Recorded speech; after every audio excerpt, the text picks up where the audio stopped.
A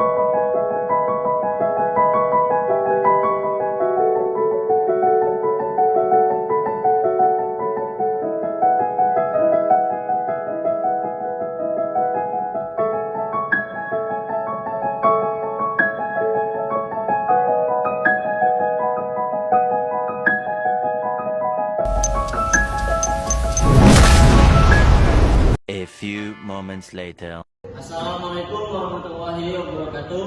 Kami dari Fakultas Ilmu Sosial dan Politik dan kami dari Prodi Ilmu Komunikasi Pagi semester 1 dan tingkat 1 Stambul 2024-2025. Perkenalkan, nama saya Muhammad Al-Fahiji, NPM 24231891. Perkenalkan, nama saya Azhar Dewi Putri, NPM 24231904. Perkenalkan, nama saya Dea Amanda Putri, NPM 24231902. Perkenalkan, nama saya Siti Fitri, NPM 24231020.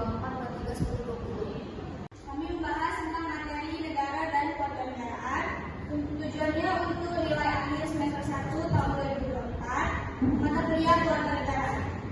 Baik, yang pertama kita memasuki pengertian dari materi negara dan warga negara, yaitu negara dan warga negara mencakup konsep yang berkaitan dengan pengertian fungsi, hak, dan kewajiban warga negara dalam konteks suatu negara. Negara adalah organisasi yang memiliki kekuasaan tertinggi di suatu wilayah dan diakui oleh masyarakat serta negara lain. Sementara itu, warga negara adalah individu yang memiliki hubungan hukum dengan negara, yang mencakup hak dan kewajiban sebagai dari masyarakat tersebut. Baik, saya akan melanjutkan materi dari teman saya, yaitu pemahaman setelah memahami materi. Setelah pemahaman materi negara dan warga negara, saya merasa lebih paham tentang pentingnya peran individu dalam masyarakat dan tanggung jawab sebagai warga negara.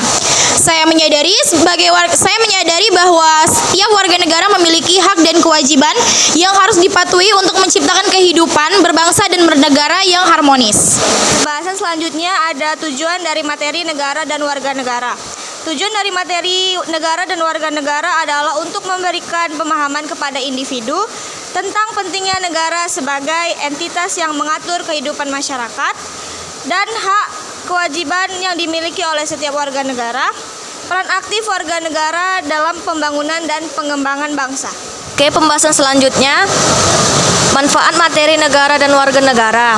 Manfaat yang dapat diperoleh dari pemahaman materi negara dan warga negara bagi diri sendiri dan eksternal warga negara Indonesia antara lain. Yang pertama, meningkatkan kesadaran akan hak dan kewajiban sebagai warga negara sehingga dapat kontribusi positif terhadap masyarakat. Yang kedua, mendorong partisipasi aktivitas dalam kegiatan sosialitas dan politik yang dapat memperkuat persatuan dan kesatuan bangsa.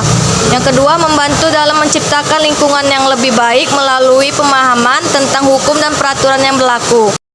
Oke, pembahasan yang terakhir adalah karakter atau kelebihan yang dibanggakan. Karakter atau kelebihan yang dapat dibanggakan dari materi negara dan warga negara adalah yang pertama, kesadaran hukum. Warga negara yang memahami hak dan kewajibannya cenderung lebih patuh terhadap hukum yang menciptakan ketertiban dan dalam masyarakat. Yang kedua, partisipasi aktif. Warga negara yang teredukasi tentang peran mereka dalam negara akan lebih aktif dalam berkontribusi pada pembangunan sosial dan politik. Yang ketiga, rasa kebersamaan. Pemahaman tentang nilai-nilai Pancasila dan semangat gotong royong dapat memperkuat rasa persatuan dan kesatuan di antara warga negara. Dengan memahami materi negara dan warga negara, individu dapat berperan lebih baik dalam masyarakat dan berkontribusi pada kemajuan bangsa. Terima kasih.